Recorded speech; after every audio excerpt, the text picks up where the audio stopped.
You told us you did makeup and it was horrible. Tell us more about what that experience was like, because it sounds interesting. Obviously, boards of clown. You're talking about makeup. Yeah.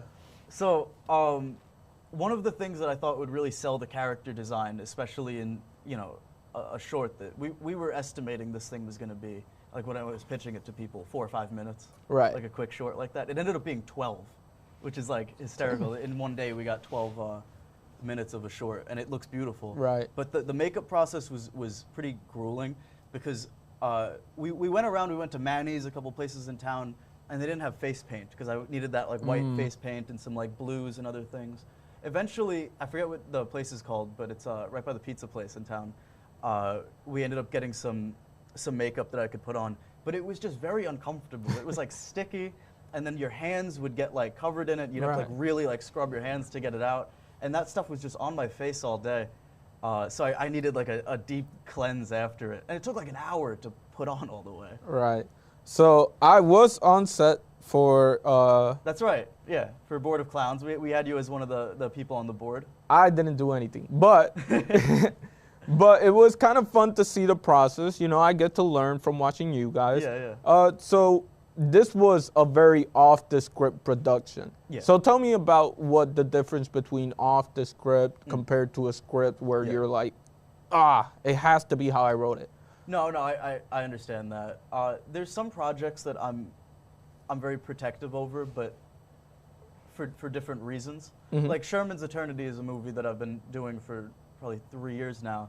And that needs to be scripted, and I needed to have a script in the first place to pitch to people. Right. Now that we have a kind of like established network going where we have a bunch of actors, we have a bunch of people in production and audio, different fields like that we can use on set, I don't think it's such a big deal to say, well, I know that we can create something on set, but I want to work with people, and let's do something spur of the moment. The spur of the moment means that you're covered in limitations, and all of those limitations are going to make it a more special project, because then you have things unique to you and what you had the day of. So the scripted projects are for when it's longer, I think, or when it's for something specific, or you need to get it off the ground. If you have people there, you don't need a script. I mean, obviously for fun, right? Or for production quality, depending on what you're doing, it might be a good idea. But I almost like this like gonzo style of filming, where it's like, you know, you just have a bunch of people, you have the equipment, you have a camera, you have basic props, and like, I don't know, like $50 between you to spend on props and stuff. And then you go, no script, and the story gets made in front of your eyes. And that is a very fun way to do it. That's what we wanted with Board of Clowns, and I think people are going to be very excited on Thursday when they get to see what we made in just a day, which is, you know, the most fun part about it. I mean, I'll say, I was there, and I was impressed, because I was like, man, this is a last-minute production. And it came out looking great from what I saw, at least. But is there anything else you want to tell the people before you go that I didn't touch on, that you didn't touch on? Yeah, I'm trying to think. I mean, Board of Clowns, it was a nice performance. I think it was a very like honest bit, because you get a lot of forced honesty when you have to do those quick things like that.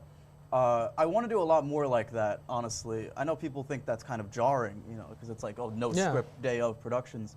But they honestly end up being the most genuine stuff out of everything. And you kind of lose that filter of like, well, what should be made? It ends up just being what you want to make. And I'm interested in that.